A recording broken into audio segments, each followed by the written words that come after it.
பேசின ஒரு வார்த்தையை தான் உங்களோடு கூட என்ன பண்ண போறேன், பகிர்ந்து கொள்ள போகிறேன். அல்லேலூயா. கர்த்தரிடத்திலிருந்து வார்த்தையை பெற்றுக்கொண்டு நான் உங்களிடத்தில் மத்தியில் பேசுவதற்காக வந்திருக்கிறோம். அல்லேலூயா. என்னன்னா, இன்னைக்கு கடைசி நாட்களா இருக்கிறதுனால இந்த கடைசி நாட்கள் சபைகள் எல்லாம் வஞ்சிக்கப்பட்டு போகிறார்கள். சபைகள் விசுவாசிகள் எல்லாம் பலனற்றவர்களாக இருக்கிறார்கள். பலன் இல்லாதவர்களாக பாவத்தை துணிகரமா செய்யக்கூடிய கூட்டமா மாறிக்கொண்டிருக்கிறார்கள். அப்போ அவிசுவாசமான எண்ணங்கள், இந்த உலகத்தை ஜெயிக்க முடியாத போராட்டங்கள் அநேக வாழ்க்கையில் இருக்குதுன்னு பார்க்கலாம். இந்த உலகத்தை ஒரு மனுஷனால் ஜெயிக்கவே முடியல. இந்த மாம்ச சரீரத்திலிருந்து இந்த உலகத்தை ஜெயிக்கவே முடியல. நிறைய விஷயங்களை அடிமையாக போயிட்டான். சில பேர் சினிமாவுக்கு அடிமையாக போயிட்டான், சில பேர் விளையாட்டுக்கு அடிமையாக போயிட்டான், சில பேர் குடிக்கு அடிமையாக போயிட்டான், சில பேர் பாவம் செய்வதற்கு, துணிகரமாக செய்வதற்கு, அது மாதிரி காரியங்களை செய்வதற்கு சொல்ல முடியாத பாவம் தான் இருக்குது பாருங்க. இன்னைக்கு சின்ன சின்ன பிள்ளைகள் எல்லாம் கஞ்சா அப்படின்னு எல்லாம் குடிச்சு என்ன பண்ணாங்க, காலேஜில் மாத்திரம் இல்லை பள்ளிக்கூடங்களிலும் இப்படிப்பட்ட விளைவினத்தை நாம் பார்க்க முடியும். உலகம் முழுவதும் பாவம் நிறைந்து இருக்கிறது. அப்போ பாவம் நிறைந்து இருக்கிற இந்த உலகத்திலே எது நிறைந்தால் தேவனுடைய நாமம் மகிமைப்படும் என்பதுதான் என்னுடைய ஆவியிலே ஒரு கேள்வியா இருந்தது. அப்போ இந்த உலகத்தின் மக்கள் எல்லாம் ஏன் இப்படி வாழ்றாங்க, விசுவாசிகள் ஏன் இப்படி வாழ்றாங்கன்னா, ஆண்டவர் என்று சொன்னா பரிசுத்த ஆவியினால் நிறைந்து, பேதுரு பரிசுத்த ஆவியினால் நிறைந்து அப்படின்னு வசனம். இப்போ ஆவியின் நிறைவு இல்லாததினால்தான், இயேசு இல்லாத ஒரு வாழ்க்கை, ஆவி நிறைவு இல்லாத ஒரு வாழ்க்கை, சத்தியத்தை அறியாமல் ஒரு வாழ்க்கிற வாழ்க்கை தான் இன்னைக்கு பல பேர்கிட்ட இருக்குது பாருங்க. அதனால நம்ம எல்லாரும் பரிசுத்த ஆவியானவரை நாம் அறிந்து கொள்ள வேண்டும் என்பது சபையுடைய நோக்கமா இருக்குது.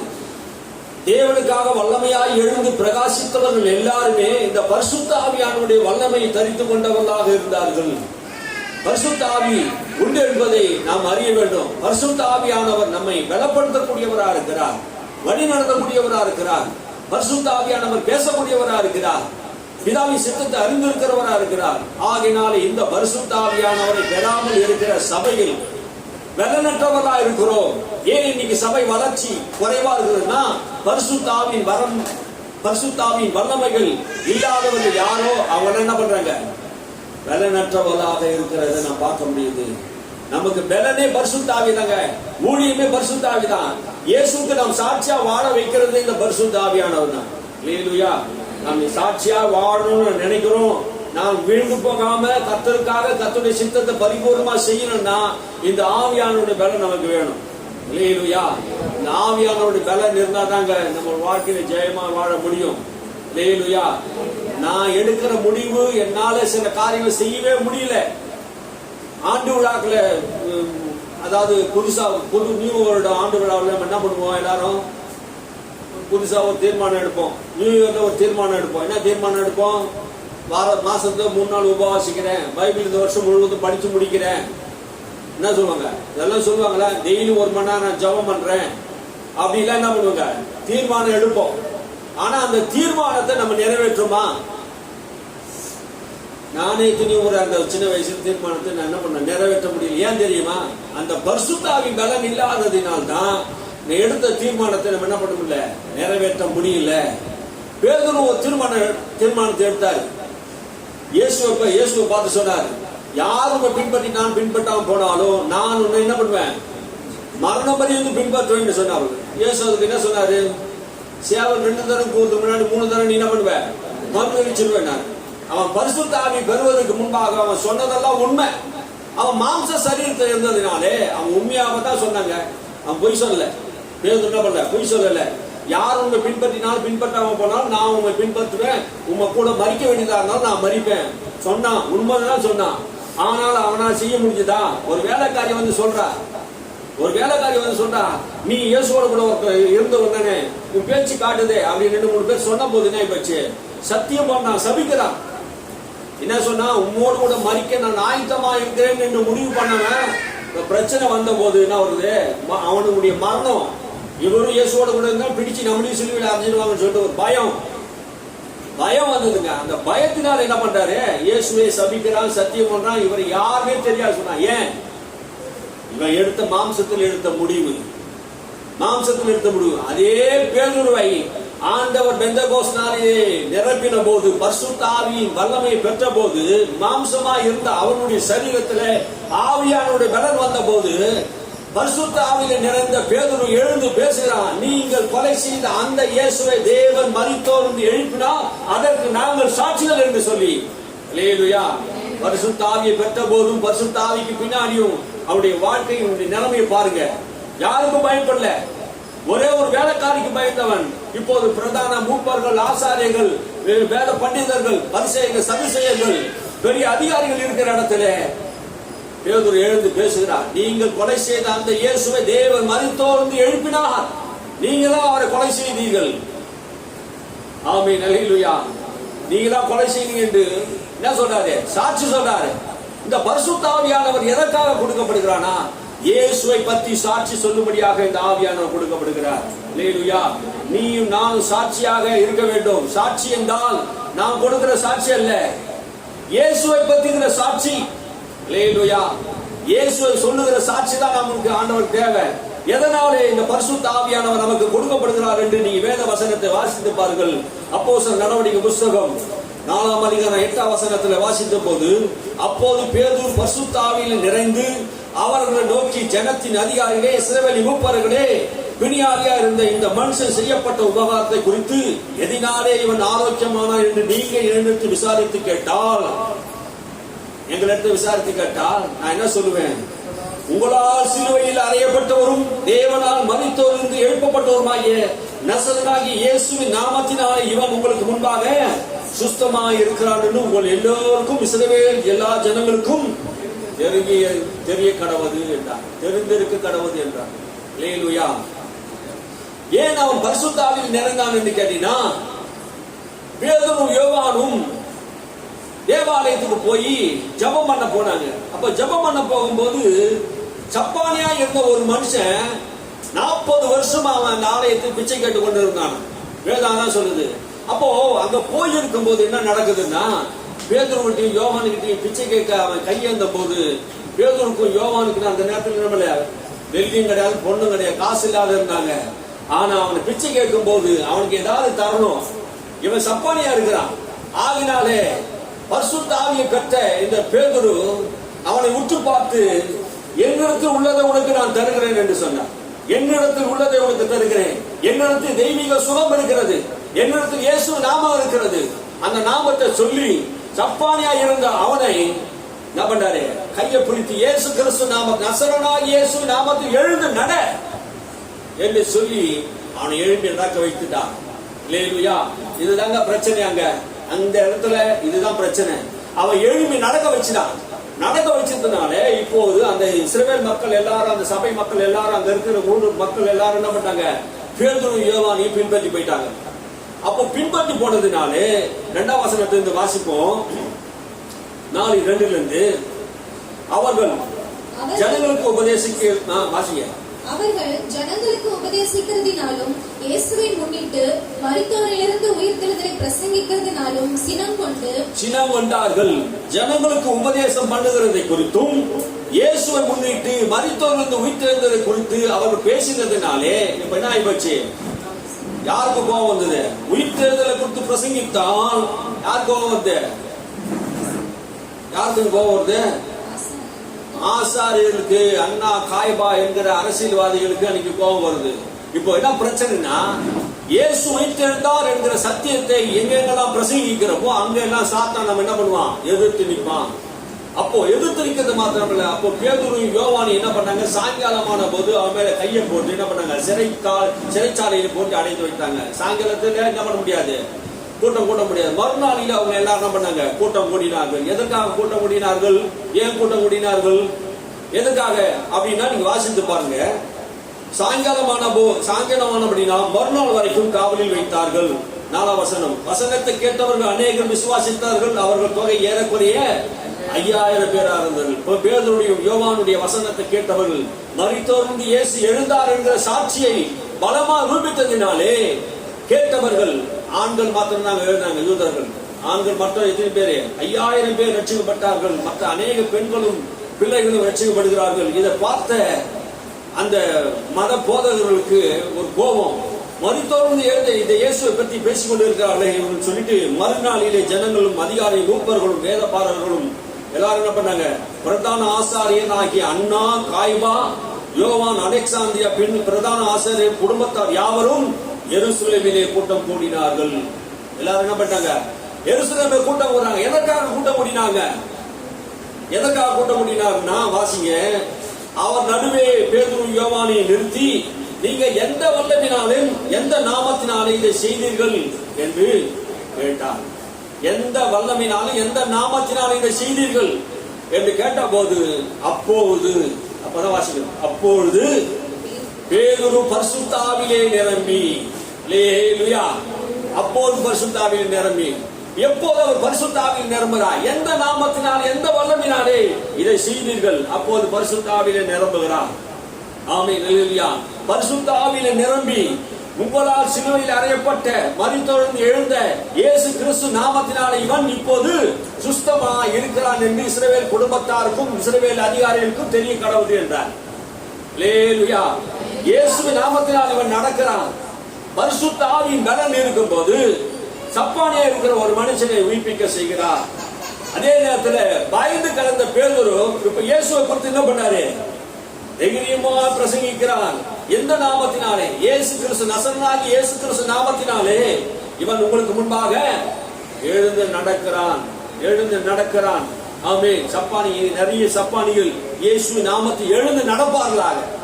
ஆமென், அல்லேலூயா. நடக்க முடியாத ஆவிக்குரிய சப்பானிகளா இருக்கிற, ஜெபம் பண்ண முடியாம, விசுவாசிக்க முடியாம, கர்த்தருடைய சமூகத்தில் வேதத்தை வாசிக்க முடியாம இருக்கிற சப்பானிகள் இயேசுவின் நாமத்தை எழுந்து நடப்பார்களாக.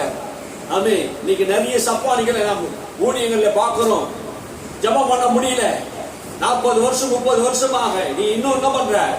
வாழ்க்கையில, ஆவிக்குரிய வாழ்க்கையில சப்பானியா இருக்கிற. ஆண்டவர் உன்னை எழும்பி நடக்க பண்ணுவாராக. அல்லேலூயா. அது மாத்திரமல்ல, இவர்கள் யூதர்கள் என்ன நினைச்சாங்க? இயேசுவை அற்பமா நினைச்சாங்க. வீடு கட்டுகிறவன் கல் என்ன அப்படி வாசிங்க, வீடு கட்டுகிறவர்களாகிய உங்களால் அற்பமா எண்ணப்பட்ட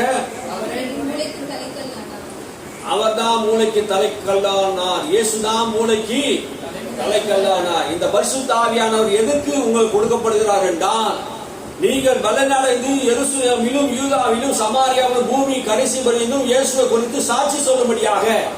அல்லேலூயா. சபைக்கு ஏன் பரிசுத்த ஆவியானவர் கொடுக்கப்படுகிறார்? இதுதான் உங்களுக்கு சத்தியம். நீங்கள் இயேசுவை பத்தி சாட்சி சொல்லணும்.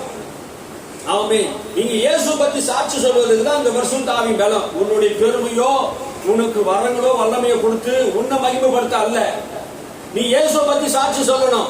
பேதுருக்கே அந்த ஆவியில வரங்களை கொடுத்தார். இயேசுவை குறித்து சாட்சி சொல்வதற்காகவே. அல்லேலூயா. எருசலேமிலும் யூதாவிலும் சமாரியாவிலும் பூமி கடைசி வரையிலும் சாட்சிகளை குறித்து. என்ன சாட்சி? என்ன சாட்சிகள் அவர் சொன்னாங்க? 33 வசனத்தை வாசிங்க. 33:4-33. கர்த்தராகிய இயேசுவின் உயிர்த்தெழுதலை குறித்து அப்போஸ்தலர்கள் மிகுந்த பலமாய் சாட்சி கொடுத்தார்கள். அவர்கள் எல்லார் மேலும் பூரண கிருபை உண்டாயிருந்தது. எதை குறித்து அவர் சாட்சி சொன்னார்கள்? கர்த்தராகிய இயேசு கிறிஸ்து உயிர்த்தெழுதலை குறித்து அப்போஸ்தலர்கள் பலமாக சாட்சி கொடுத்தார்கள். பலமாய் சாட்சி கொடுத்தார்னா அதை பத்தி மாத்திரமே பேசினாங்க. அல்லேலூயா. எருசலேம் முழுவதும் இயேசு மரித்தோரிலிருந்து உயிரோடு கூட எழுந்தார். அவர் எழுந்ததை நாங்கள் பார்த்தோம். எங்களுக்கு ஆண்டவர் தரிசனமானார். அவர் மரித்தோரிலிருந்து உயிரோடு கூட எழுந்தார். மரணத்தை ஜெயித்தார். வேத வாக்கியம் சொல்லுகிறபடி அவர் சிலுவையில மரித்தார். வேத வாக்கியம் சொல்லுகிறபடி 3ஆம் நாள் அவர் உயிரோடு கூட எழுந்தார் என்று இஸ்ரவேல் குடும்பத்தாருக்கும் அங்குள்ள ஜனங்களுக்கு எல்லாருக்கும் இயேசு கிறிஸ்து உயிர்த்தெழுதலை குறித்து பலமாக அறிவித்தார்கள். எதை குறித்து அறிவிக்கிறார்கள்? இயேசு குறித்து சாட்சி சொல்லதான். ஆமென். உனக்கு ஆண்டவர் பலனை கொடுக்கிறது எதற்காக? இயேசுவை குறித்து சாட்சி சொல்வதற்காக. இன்னைக்கு எத்தனையோ பேருக்கு இயேசு குறித்து சொல்வதற்கு பலன் இல்லை. எத்தனை பேர் நான் இயேசு குறித்து மற்றவங்க சொல்றேன்னு சொல்றீங்க அப்படின்னா உங்க பரிசுத்த ஆவியானவர் பலப்படுத்துகிறார். நீ இயேசு பத்தியே நீ சொல்லலன்னா உனக்கு பலன் இல்லைன்னு அர்த்தம். அந்த ஆவி நிறைவு இல்லை. ஒரு ஆவியில நிறைந்தா இயேசு பத்தி சொல்லாமல் இருக்க முடியாதுங்க. ஆவியானவருடைய நிறைவு வரும்போது நீ இயேசுவை அறிவித்தே ஆக வேண்டும். அல்லேலூயா. அதற்காக தான் இந்த இயேசுவை பரிசுத்த ஆவியானவர் நமக்கு கொடுத்திருக்கிறார். ஆமென். இயேசு கிறிஸ்து உயிர்த்தெழுதல் பலமாய் அறிவித்ததினாலே, அவர் பலமாக ரூபித்ததினாலே பூரண கிருபை அவருமே வந்தது. நமக்கு பூரண கிருபை வேணும்னா இயேசுவை குறித்து நம்ம என்ன பண்ணணும்? உயிர்த்தெழுதல் குறித்து சாட்சி சொல்லணும். அந்த நாமத்தை அல்லாமல் வேறு நாமத்தை தேவன் தரவில்லை என்று வேதம் சொல்லுகிறது. வாசித்து பாருங்க 12ஆம் வசனம். அவரால் வேறொருவரும் ரட்சிப்பு இல்லை. அவரால் அன்றி வேறு ஒருவராலும் ரட்சிப்பு இல்லை. ரட்சிப்பு என்றால் என்ன? விடுதலை. எதிலிருந்து? பாவத்திலிருந்து. இயேசு கிறிஸ்து அல்லாமல் ரட்சிப்பில்லை என்று தீர்மானித்தார்கள் பவுல், அப்போஸ்தலர்கள், மற்ற எல்லாருமே, பேதுரு, யோவான் எல்லாருமே தீர்மானிக்கிறாங்க. அவர் ஒருவரால் அன்றி ரட்சிப்பில்லை. பாவத்திலிருந்து ரட்சிக்க ஒரே வழி அவர்தான். அல்லேலூயா. அந்த தீர்மானத்தை அவர்கள் அறிந்து நான் ரட்சிக்கப்படும்படி வானத்திலிருந்து வானத்திற்கு எங்கும் மனுஷனுக்குள்ளும் அவருடைய நாமமே அல்லாமல் வேறொரு நாமத்தை பிதா தரவில்லை. நாம் ரட்சிக்கப்பட வேண்டும் என்றால் அந்த நாமத்தை ஆண்டவர் நமக்கு கொடுத்தார் என்பதை நாம் பார்க்கிறோம். அது மாத்திரமல்ல, வேதம் என்ன சொல்லுதுன்னா, பேதுரும் யோவானும் பேசுகிற தைரியத்தை அவர்கள் கண்டு, பெரிய பெரிய அதிகாரிங்க, இவங்க படிப்பறிவு இல்லாத சம்மடவன், மீன் பிடிக்கிறவன், இவங்க அவங்க முன்னாடி போய் பேசுறான்.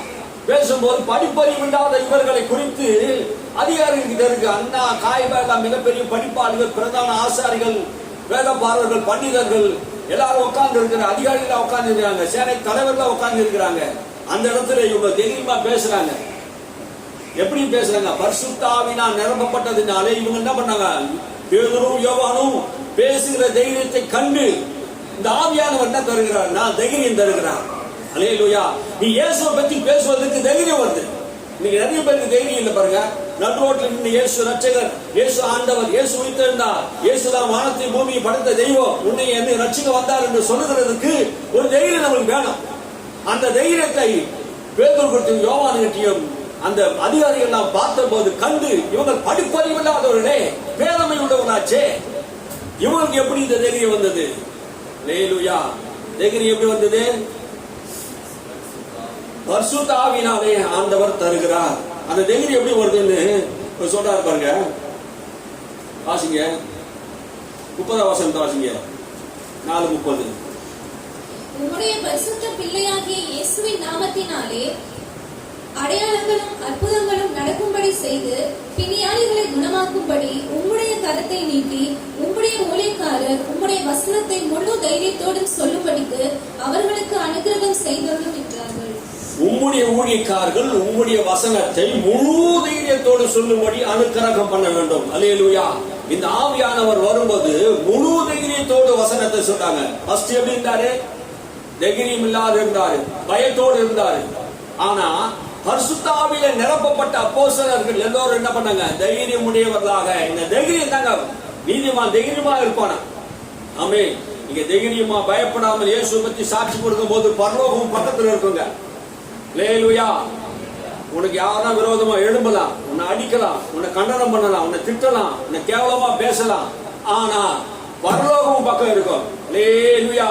இயேசுவை பத்தி நீ சாட்சி சொல்லும் போது பரிசுத்த ஆவியானவர் உன்னோட கூட இருந்து அந்த வசனத்துக்கு அடையாளமாக தைரியமா உன்னை பேச வைப்பார். தைரியம் தருவார். தைரியமா நீ பேசலாம். நீங்க வாசித்து பாருங்க. லூக்கா எழுதின புத்தகம் நினைக்கிறேன். லூக்கா எழுதின சுவிசேஷம், மத்திய எழுத வாசிச்சு பாருங்க. மத்திய 10ஆம் அதிகாரம், மத்திய எடுத்துக்கொள்ளுங்க. 10ஆம் அதிகாரம்.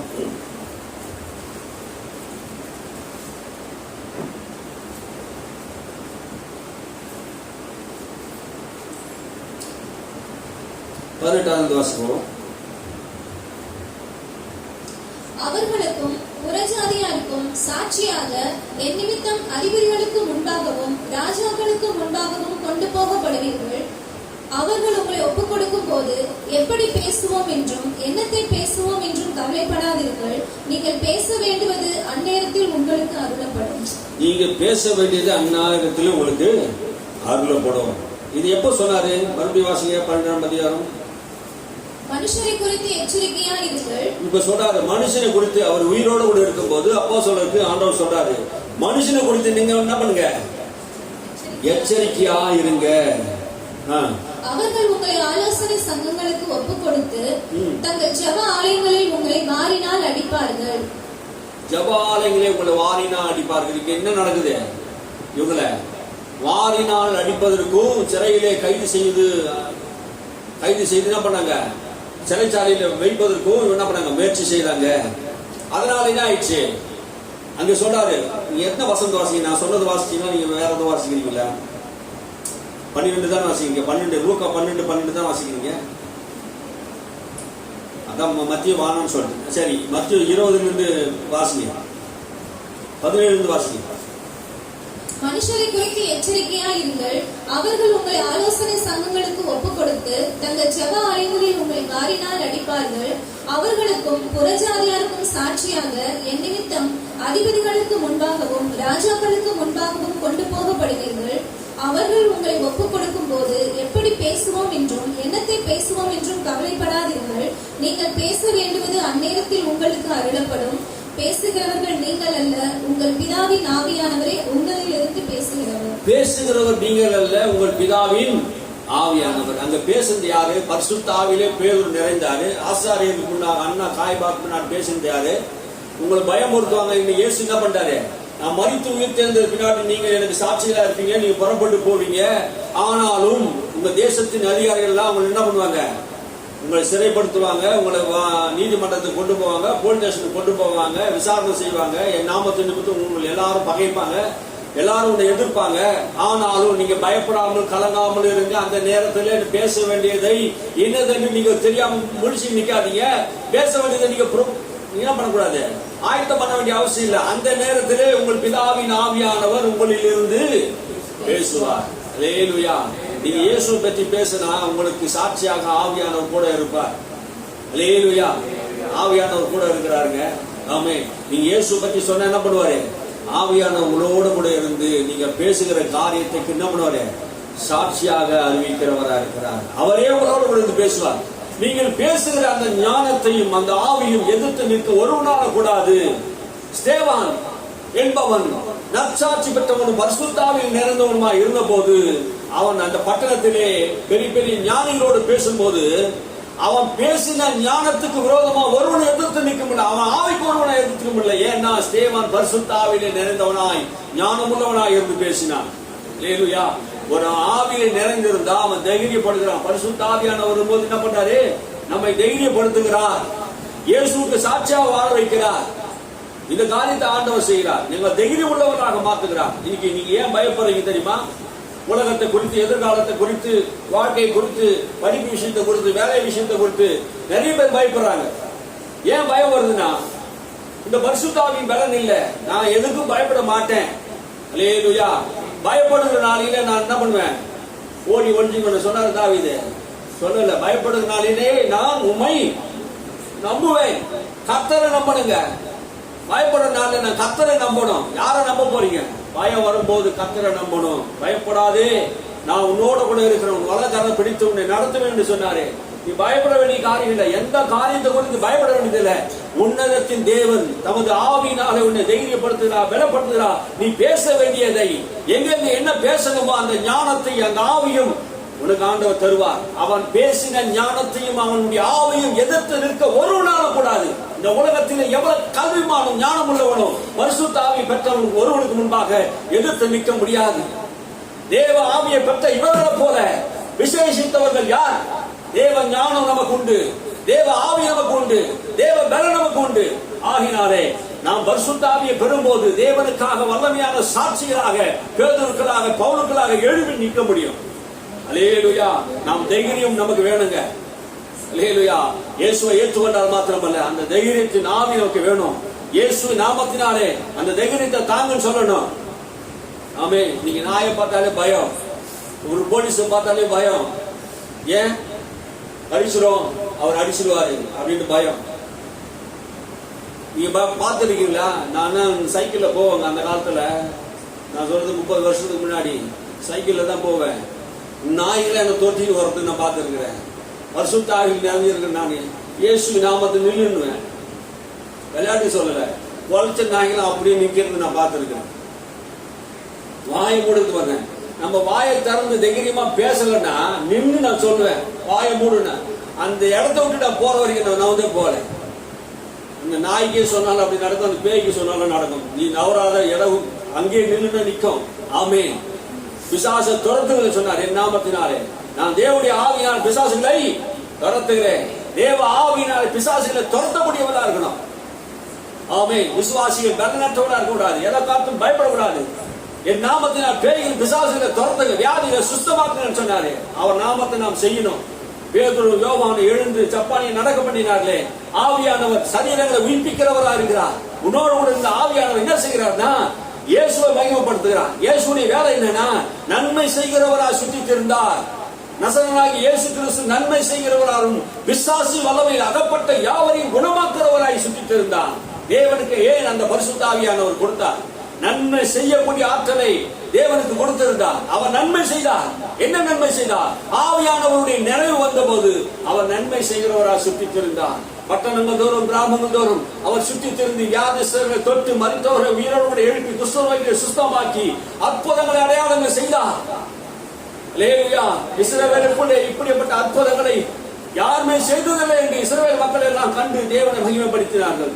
அவர் வாக்கிலும் செய்கையிலும் வல்லவராய் இருந்தார். அவர் அற்புதங்கள் செய்கிறவராய் இருந்தார். ஏன் அவர் அற்புதங்கள் செய்தார்? பரிசுத்த ஆவியானுடைய வல்லமை. பேதுரு சொல்லும்போது சொல்றார், உங்களுக்கு தெரியாதா? கொர்நேலியை வீட்டை பார்த்து சொல்றார், உங்களுக்கு தெரியாதா? நசரேயனாகிய இயேசு கிறிஸ்துவை தேவன் பரிசுத்த ஆவியினாலே வல்லமையினாலே நிரப்பினார். அல்லேலூயா. பரிசுத்த ஆவியினாலும் வல்லமை, பரிசுத்த ஆவியும் இருக்கிறது, வல்லமை இருக்குது. பரிசுத்த ஆவி மாத்திரமல்ல, வல்லமை கொடுத்து நன்மை செய்யும்படியாக. எப்போது உங்களால் நன்மை செய்ய முடியும்? வல்லமை எப்போது கொடுக்கப்படுது? இந்த ஆவியின் பலன் வரும்போதுதான் உனக்கு வல்லமை பலன் வருகிறது. அப்போதான் நீ நன்மை செய்ய முடியும். பிசாசின் கட்டுகளை உடைக்க முடியும். ஆமென். வியாதிஸ்தரை சுகமாக்க முடியும். இன்னைக்கு நிறைய சபைகளில் வியாதி உள்ளவர்களாக பலவீனம் உள்ளவர்களாக இருக்க காரணம் என்ன? இந்த ஆவியானுடைய அசைவு, ஆவியானுடைய நிறைவு வரும்போது விடுதலை உண்டாகும். ஆவியானவர் எங்கு உண்டோ அங்கே விடுதலை உண்டாகும். உன் சரீரம் விடுதலையாக்கப்படும். உன் சரீரத்தில் இருக்க வியாதி, பல வருஷமா இருக்க வியாதி சுகமாகும். அற்புத சுகம் உண்டாகும். ஆவியினால் நிறைந்த ஒரு மனிதன் பிசாசுகளை எதிர்க்கிறான். ஆவியால் நிறைந்த மனிதனுடைய சரீரம் தேவ வல்லமையினால் நிரப்பப்பட்டிருக்கும் போது, தேவ வல்லமை உனக்குள் இருக்கும் போது உன்னில் இருந்து வல்லமை புறப்படும். இயேசு கிறிஸ்துவில் இருந்து வல்லமை புறப்பட்டது. அவர் ஆவியிலே அளவில்லாமல் நிறைந்திருந்தார். இயேசுவுக்கு தமது ஆவியை அளவில்லாமல் பிதா கொடுத்திருந்தார். அல்லேலூயா. அளவில்லாத ஆவியை இயேசுவுக்கு தேவன் கொடுத்திருந்தபடினாலே அந்த அளவில்லாமல் ஆவியை மற்ற மக்களுக்கு பிரயோஜனப்படுத்தினார். மற்ற மக்களை சுகமாக்கினார். அற்புதங்கள் செய்தார். விடுதலை கொடுத்தார். அல்லேலூயா. இயேசு நன்மை செய்கிறவரா சுற்றி சுற்றி வந்தார். எருசலேம் முழுவதும் சுற்றி வந்தார். தாம் மட்டும் நன்மை செய்ய விட்டுல, அவர் மேல் பரிசுத்த ஆவியை ஊதி நீங்களும் போய் என்ன பண்ணுங்க, எருசலேமிலே சாட்சியார்கள் சொல்லி அவர் மேல் ஆவியை ஊதி அனுப்பினார். அவர்கள் போய் என்ன பண்ணாங்க? உன் நாமத்தினால் அற்புதங்கள் செய்தோம், அடையாளங்கள் செய்தோம், பிசாசுகள் உன் நாமத்தினால் துரத்தினோம் என்று சந்தோஷப்பட்டார்கள். அல்லேலூயா. உனக்கு சந்தோஷம் உண்டாகும். பரிசுத்த ஆவியானவர் உனக்கு வரும்போது, நீ மற்ற மக்களுக்கு விடுதலை கொடுக்கும் போது, பேய்களில் வியாதிகளில் நோய்களை சுகமாக்கும் போது பரிசுத்த ஆவியானவர் உனக்கு சந்தோஷத்தை தருவார். மக்கள் விடுதலையாவதை உனக்கு சந்தோஷத்தை உண்டாக்கும். ஒரு மனிதன் வியாதியா இருந்தால் அவனை சுகமாக்கும் போது சந்தோஷம் உனக்கு உண்டாகும். அல்லேலூயா. ஆவியானவர் அந்த சந்தோஷத்தை உனக்கு தருகிறார். ஆமென். அல்லேலூயா. அந்த ஆவியானவருடைய பலன் உனக்கு தேவை. ஓ thank you Jesus. அல்லேலூயா. அப்போஸ்தலர் மாத்திரமல்ல, பரிசுத்த ஆவியினால் எல்லாரும் நிறைந்து வாழ்ந்தார்கள். 2 கொரிந்தியர் புத்தகம் 3ஆம் அதிகாரம் 17ஆம் வசனத்தை வாசிங்க. கர்த்தரே ஆவியானவர். வாசிங்க. கர்த்தரே ஆவியானவர். கர்த்தருடைய ஆவி எங்கேயோ அங்கே விடுதலை உண்டு. கர்த்தரே ஆவியானவர். யார் ஆவியானவர்? கர்த்தரே ஆவியானவர். கர்த்தருடைய ஆவி எங்கேயோ அங்கே விடுதலை. அப்ப நம்முடைய கர்த்தர் யாரு? இயேசு கிறிஸ்து. இயேசு கிறிஸ்துவே ஆவியானவர். நம்முடைய ஆவியானவர் எங்க உண்டோ அங்க விடுதலை உண்டு. அப்போ ஆவியானவர் எங்கெல்லாம் இருக்கிறாரோ அங்க விடுதலை உண்டாகும். உனக்குள்ள ஆவியானவர் இருந்தா உனக்கு விடுதலை, மற்றவனுக்கு விடுதலை. ஆவியானவர் எங்க உண்டோ அங்கே விடுதலை உண்டு. ஆமென். ஆவியானவர் அசைபாடுகிற இடத்துல, தேவ பிரசன்னம் இறங்குற இடத்துல எல்லாருக்கும் விடுதலை உண்டு. எப்போ யார் யாருக்கு விடுதலை உண்டு?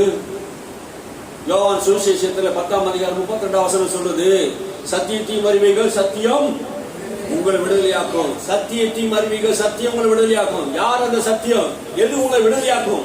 இயேசுவே அந்த சத்தியமா இருக்க. நானே வழியும் சத்தியமும் ஜீவனமாய் இருக்கிறேன். இயேசுவை ஒரு மனிதன் அறியும் போதுதான் அவனுக்கு விடுதலை உண்டாகும். இந்த பரிசுத்த ஆவியினாலே எல்லாருக்கும் பிரசங்கம் பண்ணும் போது ஜனங்கள் ரட்சிக்கப்படுகிறார்கள், மனம் திரும்புகிறார்கள், இயேசுவை ஏற்றுக்கொள்கிறார்கள். எந்த நாமத்தினால், எந்த வல்லமையினாலே இதை செய்தீர்கள் என்று கேட்டபோது, நீங்கள் கொலை செய்த அந்த இயேசுவை தேவன் மரித்தோர் எழுப்பினார், அந்த நாமத்தினால் நான் இவர்களை நாங்கள் நடக்க பண்ணினோம். இஸ்ரவேல் பூமியில் இருக்க எல்லா மக்களும் இது தெரிய கடவுது என்று சொல்லி தைரியமா பிரசங்கித்தார்கள். அல்லேலூயா. இந்த ஆவியானவர் உங்களுக்கு தேவை. சபைக்கு நமக்கு இந்த பரிசுத்த ஆவியானவர் பலன் நமக்கு தேவையா இருக்கிறது. நீங்க பரிசுத்த ஆவியில நிரம்ப வேண்டும். அல்லேலூயா. அவர் உங்களுக்கு எல்லாவற்றையும் போதிப்பார். இந்த பரிசுத்த ஆவியானவர் என்ன செய்கிறார்னா உங்களுக்கு எல்லாவற்றையும் போதிக்கக்கூடியவரா இருக்கிறார். யோவான் புஸ்தகம் 17ஆம் அதிகாரம் 26ஆம் வசனத்தை வாசிப்போம். 14:26. நீர் என்னிடத்தில் வைத்த அன்பு அவர்களிடத்தில் இருக்கும்படி 14 நாமத்தினாலே பிதா அனுப்பப்போகிற பரிசுத்த ஆவியாகிய தேவனான எல்லாவற்றையும் உங்களுக்கு போதித்து நான் உங்களுக்கு சொன்ன எல்லாவற்றையும் உங்களுக்கு நினைவூட்டுவார். பிதா அனுப்புகிற பரிசுத்த ஆவியானவர். பிதா அனுப்பின பரிசுத்த ஆவி. இந்த யார் இவர்? பிதா அனுப்பின பரிசுத்த ஆவியானவர். இயேசு என்ன சொன்னாரு? நான் போய் உங்களுக்காக பிதாவை வேண்டிக் கொள்வேன். எதற்காக வேண்டிக் கொண்டாரு? நான் போய் பிதாவை வேண்டிக் கொள்வேன், அப்போது என்றென்றைக்கு உங்களோட கூட தங்கி இருக்கும்படி அவர் உங்களுக்கு என்ன பண்ணுவாரா? நான் உங்களோட கூட இருந்ததை காட்டிலும் ஆவியானவர் உங்களோட கூட இருப்பது ரொம்ப முக்கியம், ரொம்ப அவசியம். இந்த உலகத்தில் இருக்க எல்லாருக்கும் இந்த ஆவியானவர் செயல்பட முடியும். இன்னைக்கு இயேசு மாம்சத்தில் இருந்த நேரத்தில் கலிலேயாவில் இருக்கும்போது எருசலேமில் ஒன்றும் செய்ய முடியாது. எருசலேமில் இருக்கும்போது செபுனோம் பட்டணத்தை ஒன்றும் செய்ய முடியாது, தெசலோனிக்கேல ஒன்றும் செய்ய முடியாது. ஆனா ஆவியானவர் இப்போது எங்கும் நிறைந்திருக்கிறார், உலகம் முழுவதும் நிறைந்திருக்கிறார். நம்முடைய தேவன் ஆவியா இருக்கிறார். அவருடைய ஆவியினால் இன்னைக்கு எல்லா மனுஷனுக்குள்ள இருந்து கிரியை செய்து கொண்டிருக்கிறார். அல்லேலூயா. இப்ப இயேசு என்ன செய்கிறார்? என் நாமத்தினாலே பிதாவிடத்தை நான் வேண்டிக் கொள்வேன், பிதாவிடத்தை நான் வேண்டிக் கொண்டு அப்போது என்றென்றைக்கும் உங்களோட கூட தங்கி இருக்கும்படி பரிசுத்த ஆவியானவர் உங்களுக்கு தருவார் என்று சொல்லி பரமேறின போது அப்போஸ்தலர் எல்லா இடத்தையும் சொன்னார். நீங்க எருசலேம் என்ன பண்ணுங்க? காத்துருங்க, காத்துருங்க. நான் பிதாவிடத்திலே வாக்கு பண்ணின அந்த ஆவியானவரை நான் உங்களுக்கு தந்தோடு மட்டும் எருசலேமை காத்திருங்க. அவர் எல்லோரும் 120 பேர் எருசலேமை காத்திருந்த போது சடுதியாய் பரிசுத்த ஆவியானவர் அவர் இறங்கி வந்தார். பெந்தேகோஸ்து நாளிலே அவர் எல்லோரும் பரிசுத்த ஆவியினால் நிரப்பப்பட்டார்கள். அவர் எல்லோரும் பரிசுத்த ஆவியின் வரங்களினால் அந்நிய பாஷையினாலே நிரப்பி தேவ மகத்துவத்தை பேசினார்கள். அங்க இருக்க மக்கள் எல்லோரும் கண்டார்கள். அந்நிய பாஷை தேவனுடைய மகத்துவத்தை பேசுகிற பாஷையா இருக்கிறது. பரிசுத்த ஆவி நிரப்பப்பட்டார்கள். அக்கினிமயமான நாவுகள், அவர்கள் பேசின வார்த்தைகள் அக்கினிமயமான நாவுகளை அவங்க பார்த்தாங்க. அவங்க எல்லோரும் ஆவியில நிறைந்து ஜெபிக்கும் போது இவர்கள் மதுபான குறித்து வெறி கொண்டு இருக்கிறார்கள் என்று அங்க இருக்க மக்கள் எல்லாம் சொன்னார்கள். நாங்கள் மதுபான வெறி கொள்ளவில்லை, நாங்கள் பரிசுத்த ஆவியினாலே நிறைந்து வாழ்கிறோம் என்று சொல்கிறார்கள். ஒருவன் கிறிஸ்துவனாக இருக்கும்போது பரிசுத்த ஆவியினால் நிறைந்த ஒரு வாழ்க்கை நமக்கு தேவை. பவுல் சொல்கிறார், மதுபான வெறி கொள்ளாமல் ஆவியிலே நிறைந்து. எபேசியர் புஸ்தகம் 5ஆம் அதிகாரம் 18ஆம் வசனம் படி சொல்லுகிறது, துன்மார்க்கத்துக்கு எதுவான மதுபான வெறி கொள்ளாமல். அப்போ மதுபான வெறி கொள்ளுகிறவங்க எப்படி பண்றான்? துன்மார்க்கத்துக்கு ஏதுவான காரியங்களை செய்கிறான். மதுபானம் குடிக்கிறவன் என்ன பண்றான்? துன்மார்க்கத்துக்கு ஏதுவான காரியங்களை செய்யறான். குடிச்சிட்டு தான் என்ன பண்றான்? திருடுறான். குடிச்சிட்டு தான் ஒருத்தன் அடிக்கிறான். குடிச்சிட்டு தான் ஒருத்தன் தைரியமா என்ன பண்றான்? தவறான வார்த்தை பேசுறான், தவறான வாழ்க்கையை வாழ்றான். குடிச்சிட்டு தான் என்ன பண்ணான்? ஒருத்தனை போய் கொலை செய்ய போறான். நான் கேட்டிருக்கேன் சில பேரு, ஏன் இதை குடிச்சிட்டு செய்யறான்? குடிச்சிட்டா ஒரு தைரியம் வருமா? குடிக்காரனை பார்த்து நான் கேட்டு இருக்கிறேன், ஏன் குடிச்சிருக்கும் போது நல்லா பேசுறேன், ஒரு மாதிரி பேசுறேன், நல்லா இருக்கும்போது ஒரு மாதிரி பேச மாட்டேன் அப்படின்னா, குடிச்சிட்டா ஒரு தைரியம் வந்துடும். என்ன தைரியம் வரும்? ஒரு அசாதாரணமான ஒரு தைரியம் வந்துடுது. நான் பேசுறது யாரும் நான் தான் ராஜா, நான் தான் மந்திரி, யாரும் என்ன பண்ண முடியாது, ஆட்ட முடியாது, அசைக்க முடியாது அப்படின்னு சொல்றாங்க. அது மாதிரி அவங்க என்ன பண்ணாங்க? ஒரு தைரியம் வருது பாருங்க. அதனாலதான் பவுல் சொல்றாரு, துன்மார்க்கத்துக்கு எதுவான மதுபான வரி கொள்ளக்கூடாது விசுவாசிங்க. அதனால ஆவியில நிறைந்து. எதால நிறையணுமா? ஆவியில நிறையணும். அப்போ துன்மார்க்கம் செய்யக்கூடிய காரியம் மதுபானத்தை அருந்துவதனால் துன்மார்க்க காரியம் செய்யறோம். ஆனா ஆவியில நிறைந்தா என்ன நடக்கும்? அதுக்கு உள்ள போயிடுச்சுன்னா துன்மார்க்கமான காரியத்தை செய்யறாங்க. பரிசுத்த ஆவி உள்ள போயிட்டு என்ன நடக்கும்? என்ன நடக்கும்? வேதத்துல வாசில நசரனாகிய இயேசு கிறிஸ்து தேவன் பரிசுத்த ஆவியினால் வல்லமையினால் நிரப்பினார். அவர் நன்மை செய்கிறவராலும் பிசாசின் வல்லமையில் அகப்பட்ட யாவரையும் குணமாக்குறவராய் சுத்தித்திருந்தார். நீ ஆவியில நிறைஞ்சு இருந்தீனா நீ அநேக மக்களுக்கு குணமாக்க முடியும். அல்லேலூயா. அந்நிய பாஷையில நிரம்பணும், ஆவியில நிரம்பணும். ஒவ்வொரு நாளும் தேவ சமூகத்தில் காத்திருந்து என்ன பண்ணணும்? நல்லா ஜெபிக்கணும். ஆமென். அல்லேலூயா. பரிசுத்த ஆவியானவர் உங்களிடத்தில் வருவார். பவுல் பரிசுத்த ஆவியினால வைராக்கியம் கொண்டு வைராக்கியத்தை நிரம்புறார். அதனாலதான் சுவிசேஷத்தை எல்லா இடங்களும் போய் சொல்றாரு. பரிசுத்த ஆவி வரும்போது, ஆவியில ஒரு நிறைவு வரும்போது உங்க பேச்சு மாறும், உங்க நடம் மாறும், உங்க வார்த்தை மாறும், ஒரு அசாதாரணமான தைரியம் வரும். பரிசுத்த ஆவியில நிரம்பின சிம்சனுடைய வாழ்க்கையை நீங்க கவனிச்சு பாருங்க. சாதாரண மனுஷன் தான், ஆனா அவன் பரிசுத்த ஆவியில நிரம்பிட்டா என்ன நடக்கும்? என்னங்க நடக்கும்? ஒரே ஒரு கழுத தாடை, தம்மாத்தோடு கழுத தாடை எடுத்து 1000 பேர் என்ன பண்ணுவான்? கொண்டு போடுவான். இம்மாத்தோடு கழுத தாடையை வச்சு அடிக்க முடியுமா? பரிசுத்த ஆவியில அவன் நிறைஞ்சிட்டானா சிங்கத்து வாயை கீழ்ச்சி போட்டுருவான். பரிசுத்த ஆவியில நிரம்பிட்டானா சிம்சன் என்ன பண்ணுவான்? பெரிய மதில் கேட்ட கோட்டை கேட்ட மலைக்கு மேல தூக்கி வச்சிருவான். பரிசுத்த ஆவியில நிரம்பிட்டானா சிங்கத்துல குள்ளநரிக்கு 300 குள்ளநரிக்கு பிடிச்சி தீப்பற்றி எரிய வச்சிருவான். ஆவியானவர் வரும்போது உனக்கு அசாதாரண பலன் வருகிறது. அல்லேலூயா. பலன் தான் நமக்கு ஆண்டவர் நமக்கு தருகிறார். நீங்க வாசித்து பாருங்க. இயேசு குறித்து நான் வாசிப்போம். ஏசாயா புஸ்தகம் 11ஆம் அதிகாரம். ஏசாயா புஸ்தகம் 11ஆம் அதிகாரம் எடுத்துக்கொள்ளுங்க. நம்ம இயேசு குறித்து தியானிச்சுட்டு முடிக்க போறோம். 11ஆம் அதிகாரம் 1-2 வசனங்கள் வாசிங்க. ஈசா எனும் அடிமரத்திலிருந்து ஒரு துளிர் தோன்றி அவன் வேர்களில் இருந்து ஒரு கிளை எழும்பி செழிக்கும். ஞானத்தையும் உணர்வையும் அருளும் ஆவியும், ஆலோசனையையும் பலனையும் அருளும் ஆவியும், அறிவையும் கர்த்தருக்கு பயப்படுகிற பயத்தையும் அருளும் ஆவியும் ஆகிய கர்த்தருடைய ஆவியானவர் அவன் மேல் தங்கி இருப்பார். இந்த ஏசாயா என்ன சொல்றாரு? ஏசாயா இயேசுவை குறித்து சொல்றாரு. ஏசாயா என்ன சொல்றாரு? இயேசு குறித்து சொல்றாரு. என்ன சொல்ல வர்றாருன்னா, ஈசா என்னும் அடிமரத்திலிருந்து துளிர் ஒன்று தோன்றும், அவன் வேர்களில் இருந்து ஒரு கிளை எழும்பி செழிக்கும். இந்த தீர்க்கதரிசனம் யாரை குறித்துனா இயேசு குறித்து. இயேசு என்கிறவர் பிதாவாகிய தேவன் தம்முடைய குமாரன் இந்த பூமிக்கு அனுப்புவார். அவருக்கு என்ன தருவாராம்? ஞானத்தையும் உணர்வையும் அருளும் ஆவியையும், ஆலோசனையும் பலனையும் அருளும் ஆவியையும், அறிவையும் கர்த்தருக்கு பயப்படும் பயத்தையும் அருளும் ஆவியையும், கர்த்தருடைய ஆவியானவர் அவர் மேல் தங்கி இருப்பார். யார் மேல் தங்கி இருப்பாரா? பரிசுத்த ஆவியானவர் இயேசு மேலே தங்கி இருப்பார். தம்முடைய குமாரன் இந்த உலகத்துக்கு அனுப்புவார். அவர் மாம்சத்தில் வெளிப்படுவார். ஆனால் அவர் மாம்சத்தில் இருக்க மாட்டார். என்னுடைய ஆவினாலே அருள்வேன். அவருடைய ஆவியை நான் என்ன பண்ணுவேன்? நிரப்புவேன். ஞானத்தையும் உணர்வையும் அளிக்கிற ஆவி. இயேசுவுக்கு அந்த ஞானமும் உணர்வுள்ள ஆவி இருந்தது. ஆலோசனையும் பலனுள்ள ஆவி இருந்தது. அறிவையும் கர்த்தருக்கு பயப்படுகிற பயத்தும் உள்ள ஆவி அவருக்கு இல்ல இருந்தது. பாருங்க, இயேசு ஞானஸ்தானம் எடுத்த போது கரையேறின உடனே பாருங்க எல்லாரும் ஞானஸ்தானம் பெற்றாங்க. யோவான் ஸ்நானனால எல்லாரும் ஞானஸ்தானம் பெற்றாங்க. ஆனா எல்லாரும் என்ன பண்ணாங்க? வீட்டுக்கு போயிட்டாங்க. ஆனா இயேசு என்ன பண்ணாரு?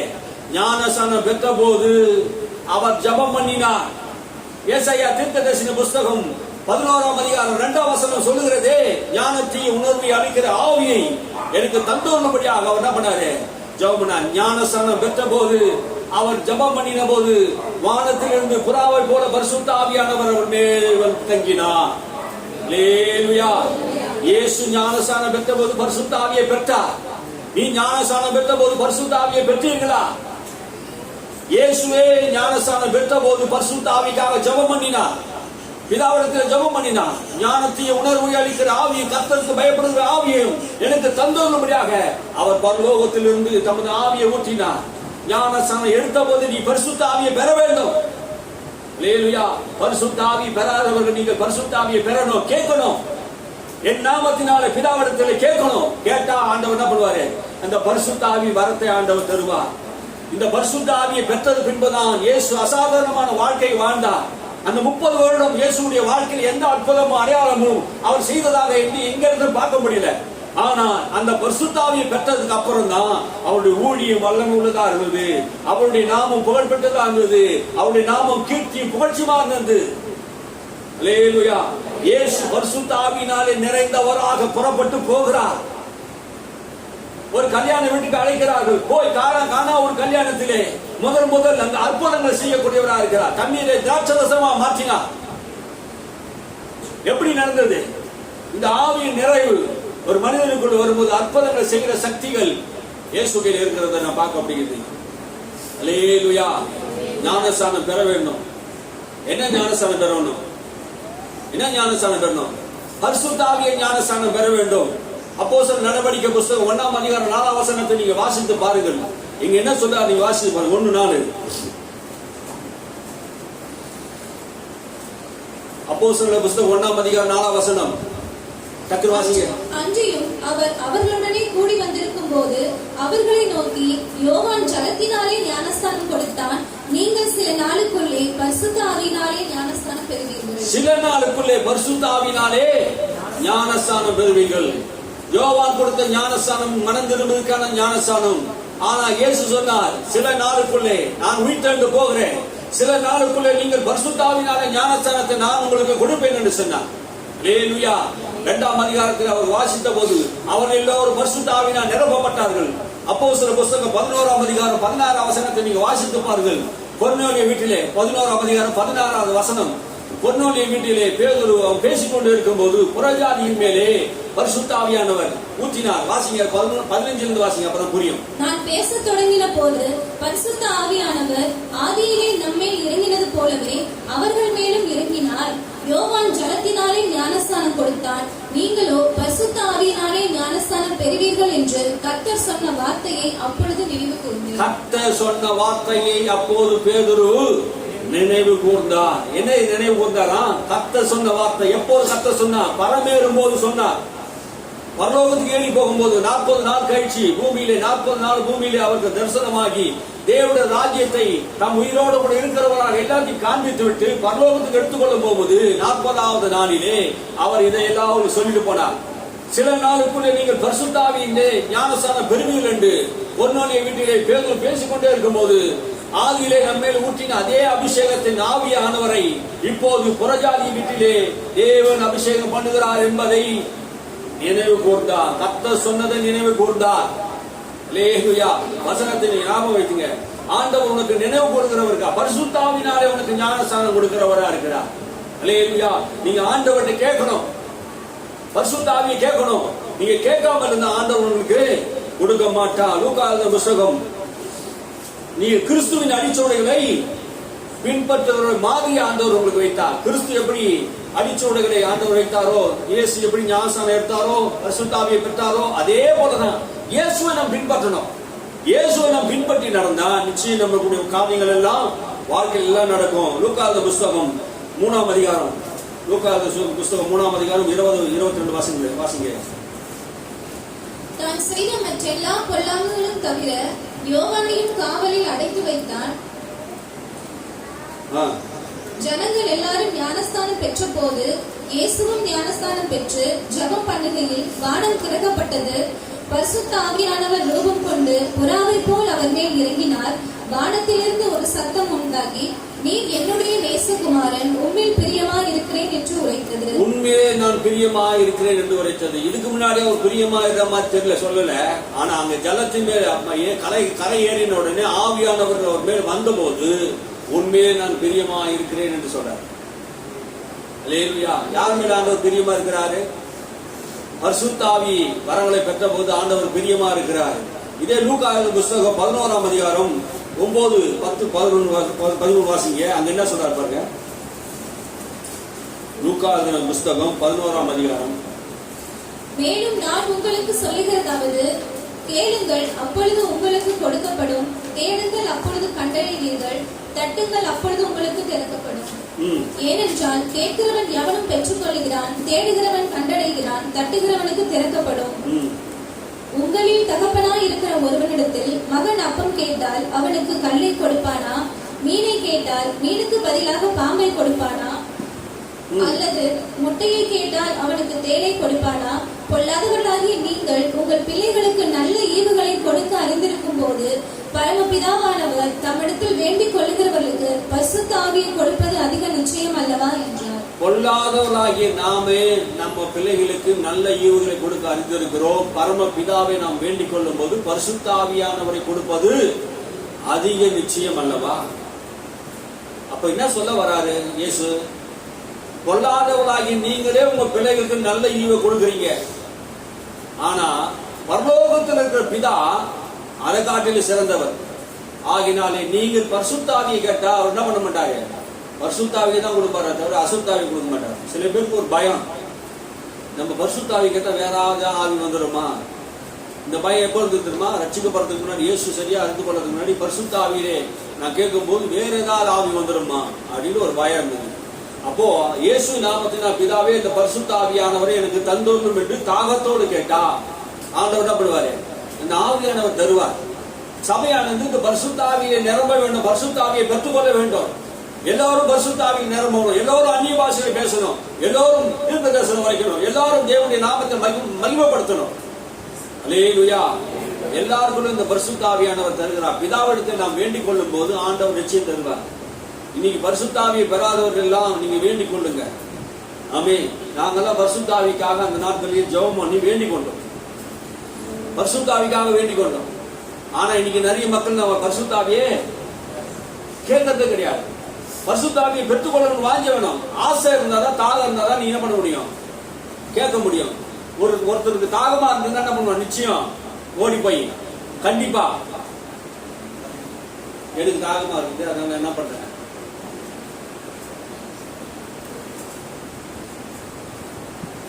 இது ஒரு பிராக்டிகலா சொல்றேன். ஒருத்தருக்கு தாகமா இருந்தா கண்டிப்பா தாகத்துக்கு தண்ணி குடிச்சு ஆகணும்.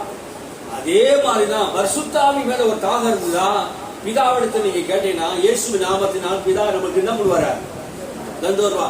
பொல்லாதவர்களாகிய நீங்களே உங்க பிள்ளைகளுக்கு என்ன பண்றீங்க? நல்ல ஈவுகளை கொடுக்குறீங்களே. நீங்க பொல்லாதவங்க, ஆனா நீங்களே உங்களை கொடுக்கும் போது பரிசுத்த ஆவி கேட்டா உங்களுக்கு தரமாட்டாரா? நிச்சயம் பரிசுத்த ஆவியானவரே தருவார். பாலாஸ் லாரி என்கிறவர் நம்ம தேசத்தை தமிழ்நாட்டில் தான் இருந்தார். அவரை குறித்து நான் சாட்சி ஒரு கேள்விப்பட்டேன். அவர் ஒரு நாள் தேவனால் வல்லமையாக பயன்படுத்தப்பட்ட தேவ மனிதன். அற்புத அடையாளங்கள், தேவ மகிமை அவர் பின்னாடி வருமா? அற்புத அடையாளங்கள், ஏராளமான அற்புத அடையாளங்களை செய்து கொடுத்தார். அந்த மக உட்காந்து ஒரு நாள் சாப்பிட்டு இருந்தார். அந்த ஊழியக்காரர் ஒரு பெண் வந்து சொன்னார், சொந்தக்கார பெண்ணு நினைக்கிறேன். பரிசுத்தாவி என்னை கொடுத்து பல கேள்விகளை கேட்ட போது உங்களுக்கு பரிசுத்தாவி வேணுமான்னு கேட்டார். சாப்பிட்டே இருக்கும்போது பரிசுத்தாவி வேணுமா, இப்ப நீ பெற்றுக்கொண்டியா அப்படின்னா. அவர் என்ன பண்ணாரு? சாப்பிட்டு எழுந்து கையை வச்சு என்ன பண்ணாரு? பரிசுத்தாவி பெற்றுக்கொள்ளு ஜெபம் பண்ணாரு. உடனே அந்த பரிசுத்தாவியை பெற்றுக்கொண்டார்கள். பரிசுத்தாவியை பெற்றாங்க. அப்போ வாஞ்சை தாகம் ஒரு மனிதனுக்குள்ள இருக்கும்போது பரிசுத்தாவியை பெற முடியும். ஆசை வேணும், வாஞ்ச வேணும். எபேசப்பட்டது பவுல் போறார். பவுல் போய் நீங்க எந்த நாமத்தை ஞானஸ்நானம் பெற்றீர்கள்? நீங்கள் பரிசுத்த ஆவி வரங்களை பெற்ற பரிசுத்த ஆவியானவர் உண்டு என்பதை நாங்க என்ன பண்ணல, இன்னும் கேள்விப்படல. அப்போ இன்னைக்கு நிறைய மக்கள், நிறைய சபையிலே பரிசுத்த ஆவியானவர் உண்டு என்பது கேள்விப்படாத மக்களா இருக்கிறாங்க. நீங்க பரிசுத்த ஆவியிலே நிறைந்து வாழ வேண்டும் என்பது நான் உங்களுக்கு புத்தி சொல்றேன். அல்லேலூயா. நீங்கள் பலன் அடைந்து யூதாவிலும் சமாரியாவிலும் பூமி கடைசி வரைந்தும் எனக்கு சாட்சிகளா இருப்பீர்கள். அல்லேலூயா. உங்களுக்கு ஆண்டவர் தைரியத்தை தராரு, தைரியத்தை தரா. இயேசு பற்றி உயிர்த்தெழுதல் குறித்து சொல்லுவதற்கு தைரியத்தை தராரு. அதுக்கப்புறம் நன்மை செய்ய வைக்கிறாரு. உங்க சரீரங்களை நீங்களே என்ன பண்ண முடியும்? சுகமாக்க முடியும். மற்றவங்களை நீங்க விடுதலையாக்க முடியும். ஆவியானவர் தான் விடுதலை தருகிறவர். ஆவியானுடைய அபிஷேகம் தான் நுகங்களை பொறிக்கும், கட்டுகளை உடைக்கும், பிரச்சனைகள் எல்லாம் மாற்றக்கூடியது ஆவியானோட வேதன். இது வந்து இந்த வாரத்துக்கு மட்டும்தான். அடுத்த வாரத்துக்கு இன்னும் நிறைய விஷயங்களை சொல்றேன், நம்ம நேரம் இல்லை. அப்போ ஆவியானவருடைய பலன் நமக்குள்ள வரும்போது நம்ம அசாதாரண மனுஷன், சாதாரண மனுஷன் எப்படியா மாறுறான்? அசாதாரண மனுஷனாக மாறுகிறான். இதுக்குதான் நமக்கு ஆவியானவர் நமக்கு தேவை. அல்லேலூயா. சபையின் கண்காணிப்பா இருக்கிறவர் இந்த ஆவியானவர். இந்த ஆவியானவர் தான் நம்மை பலப்படுத்துகிறார். இயேசுவை நிரப்பின ஆவியானவர், அப்போஸ்தலரை நிரப்பின ஆவியானவர். நம்மையும் அந்த ஆவியினால் நிரப்பணும். ஆமென். அல்லேலூயா. எத்தனை பேர் தாகம் இருக்குது, எத்தனை பேர் வாஞ்ச இருக்குது. நீங்க ஜெபம் பண்ணி என்ன பண்ணணும்? ஆண்டவர்கிட்ட கேட்கணும். பிதாவின் ஆவியானவர் நமக்கு தந்துருவார். கிறிஸ்துவின் ஆவியானவர், பிதாவின் ஆவியானவர், கர்த்தரின் ஆவியானவர் என்று வேதம் பலவிதமாக ஆவியை சொல்லுது. அது நம்முடைய ஆவியானவர் நமக்குள்ளே வந்து நம்முடைய ஆவியை உள்ளத்திலே மாற்றி நம்மை தேவனுடைய பிள்ளைகளாக செய்ய உள்ளவர்களாக மாற்றுகிறவராக இருக்கிறார். அல்லேலூயா. எழுந்திருப்போம்.